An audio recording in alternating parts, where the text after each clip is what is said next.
From Fox 8 Sports, this is the Overtime Podcast. From the Fox 8 studios in New Orleans, this is the Fox 8 Overtime Podcast. I am your host, Sean Fazende, riding shotgun as he does each and every podcast. It's Andre Johnson Jr. Do not forget the JR at the end of the name. It's very important to remember the Junior. Before we get into today's content, be sure to like, share, rate, and review if you are watching us on YouTube. Hit the subscribe button.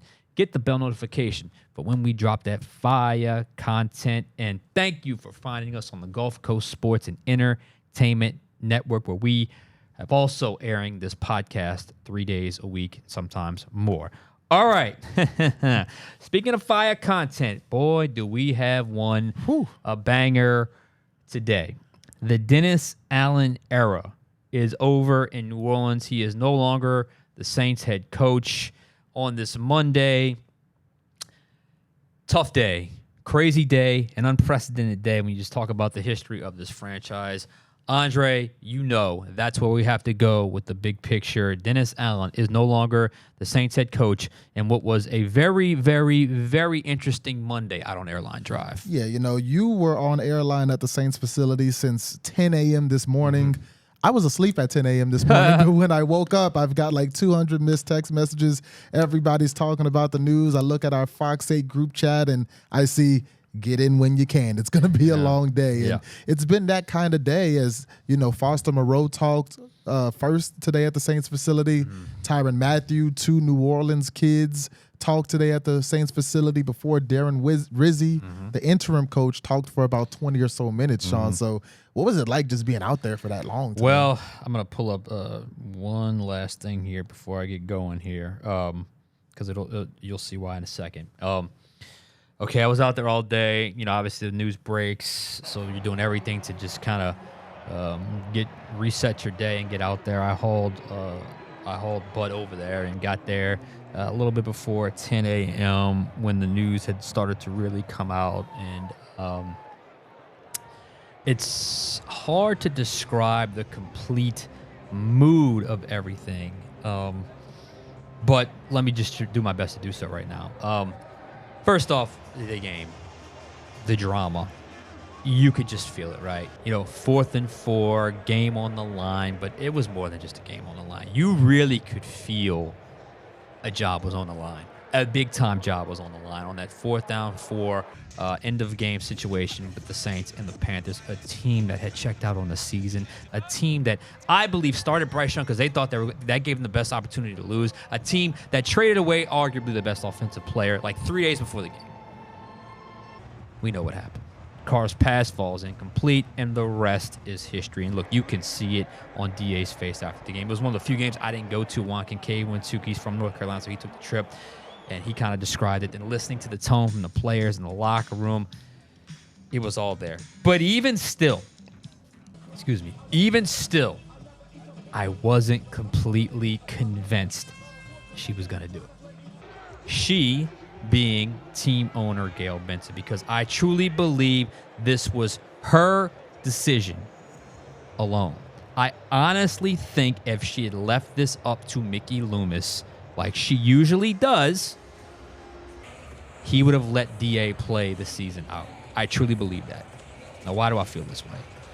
Well, look at the statement. Read Loomis's words. I'll read it for you. DA is an excellent football coach. This season, we've had an avalanche of injuries. It took its toll. DA offered no excuses. He fought each day for this organization and this team, and that is what makes today disappointing. Dennis has been an integral part of this organization's success for the better part of 20 years. He will be missed. That sounds to me like a guy that wanted to keep him. That sounds to me like a guy that there was these are tough decisions, but it had to be done.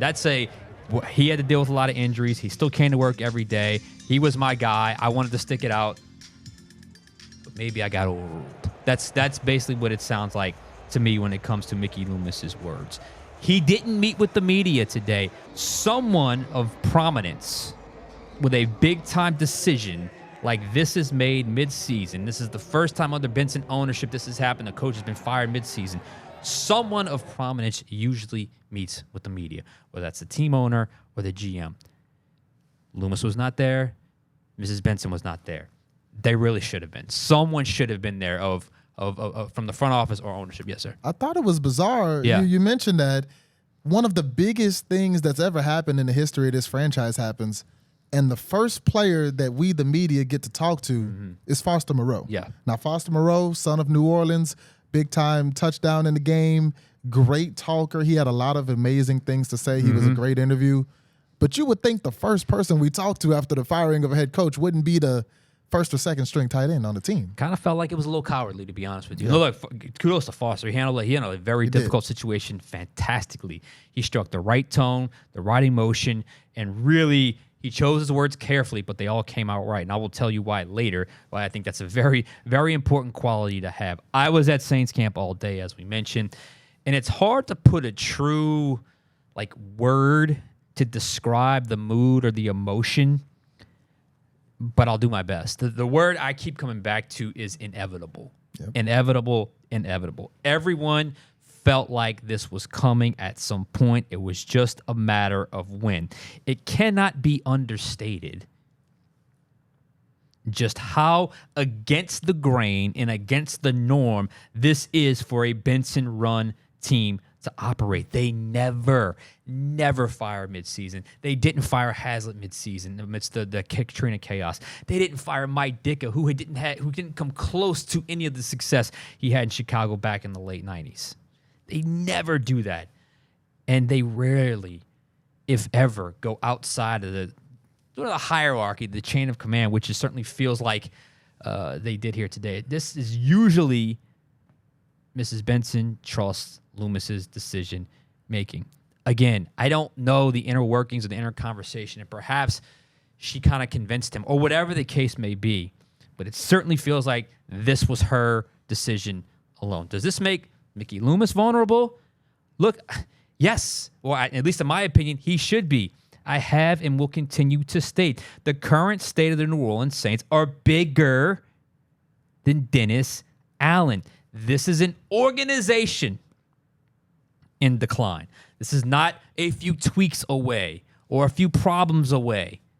This is a full-blown reconstruction that has to happen. You've alluded to it. I've alluded to it on this broadcast and on this podcast.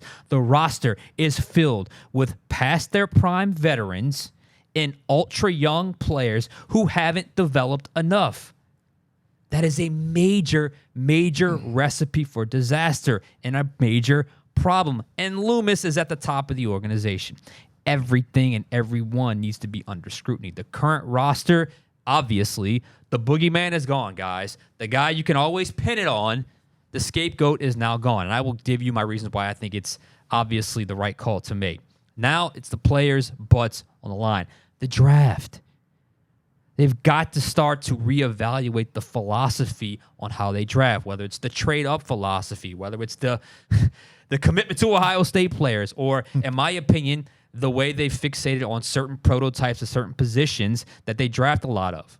All those things need to be on the table because something has evolved and their philosophy is just not working. Way too many busts or just simply non-competitive players have emerged. The cap. No more Mickey math. No more Mickey math. It's a Mickey mess. It's a Mickey mess now. And we know who constantly pushed and pushed and pushed to do it that way. He's in Denver right now. But still, 3 years later, it's well past time to stop playing that card. You have to realize it's not working anymore. Finally, the medical staff. I've said this before. Soft tissue injuries galore. Everywhere. Hamstrings, groins. And excuse me, but you aren't supposed to lose guys in practice. It's happened like 5 times already this season. A complete and utter competitive disadvantage it is putting your team at if you do not look at this situation closely.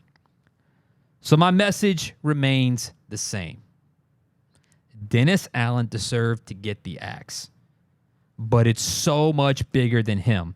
And unless there's a miracle these last 8 games, Allen needs to be just the start of the major moves needed in this organization. Absolutely, because obviously Dennis Allen needed to go. When you look at his track record with the Raiders, he was 8-28 in 2.5 seasons. With the Saints, he was 18-25 in about 2.5 seasons. That's a grand total of 26-53, one of the worst winning percentages as a head coach in the last 3 decades. And when you look at the state of the team, like you said, it doesn't just stop at DA, because eventually they're going to have to replace DA, and we'll get to this later and probably in later podcasts. This is not an attractive job at all. Like, I've heard Ben Johnson, the offensive coordinator for the Lions, his name thrown around a lot.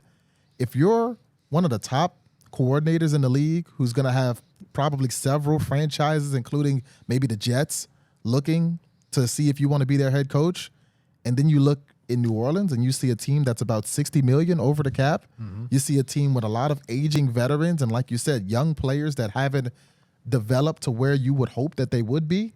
You see a team with no franchise quarterback. That's not exactly an attractive job for a new coach to step into and put his neck on the line for, because in the NFL, sometimes you get second chances, sometimes you don't. Sometimes you mess up your first location, and that could be the end of your head coaching career, and that's what somebody would jeopardize coming into a situation like this. And as we look at the situation like this, looking at part of the reason it is that way, which is Dennis Allen, where do you think things went wrong with DA? What was his downfall? Yeah, I don't want to lose sight of this, because I'm very fixated on the fact that this organization in decline is a very real thing. I don't want to ever come across as someone that doesn't think DA deserved this accountability today. Accountability needed to come, and needed to come swift. And we said it so many times. If they were to lose to Carolina, someone of prominence had to lose their job, and DA was the obvious choice to that.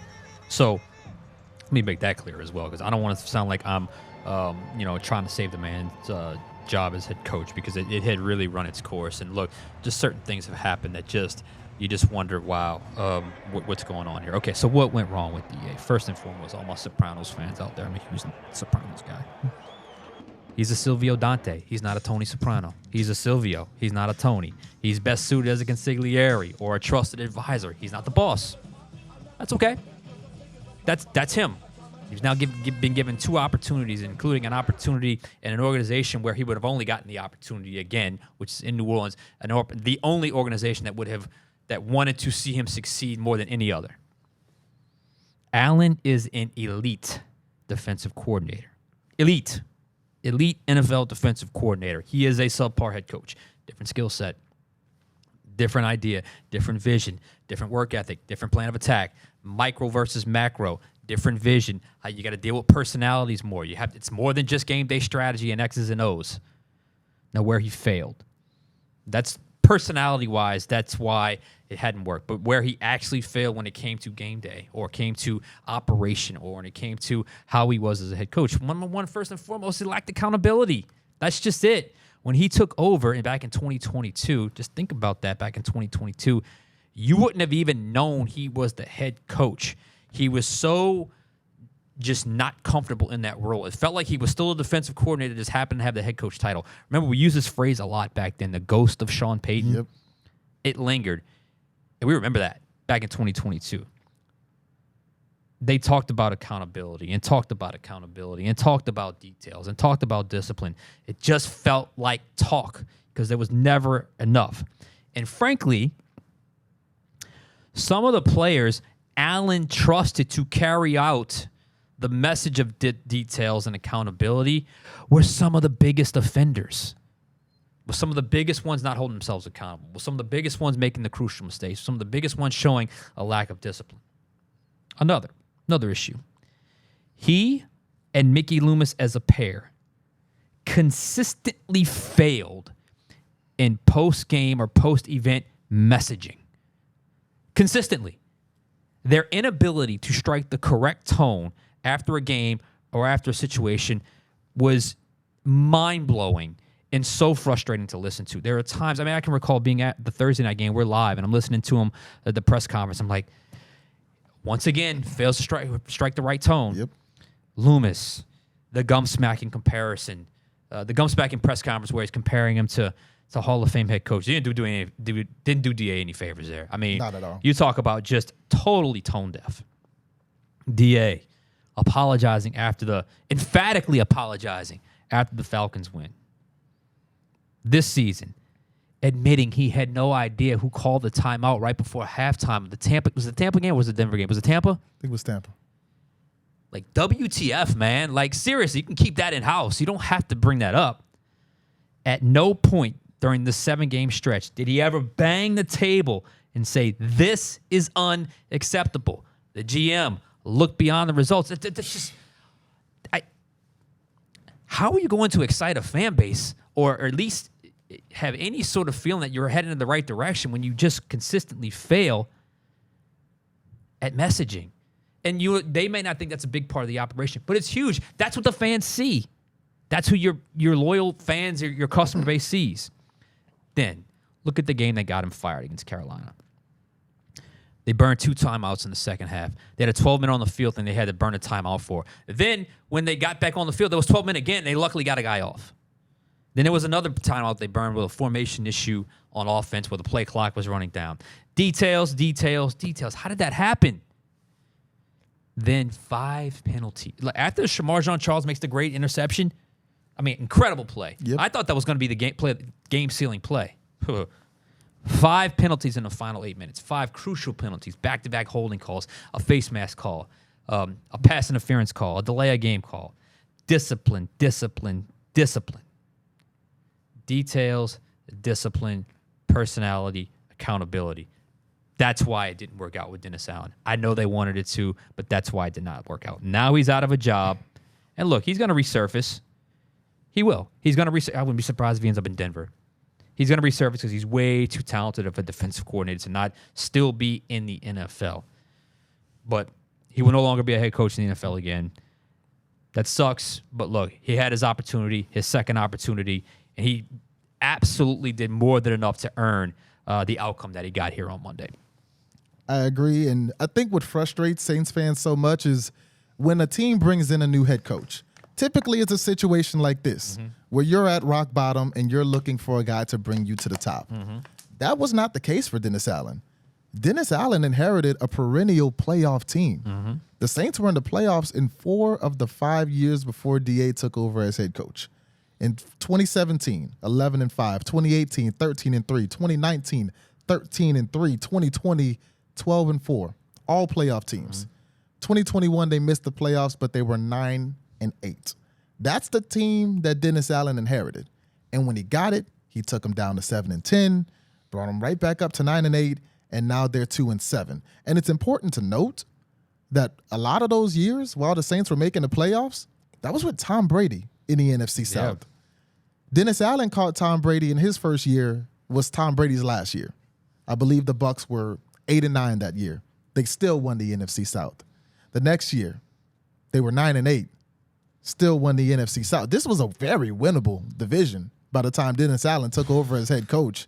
And despite that, he was still unable to continue the playoff streak and the winning ways that the Saints had when Sean Payton was head coach before Dennis Allen took over.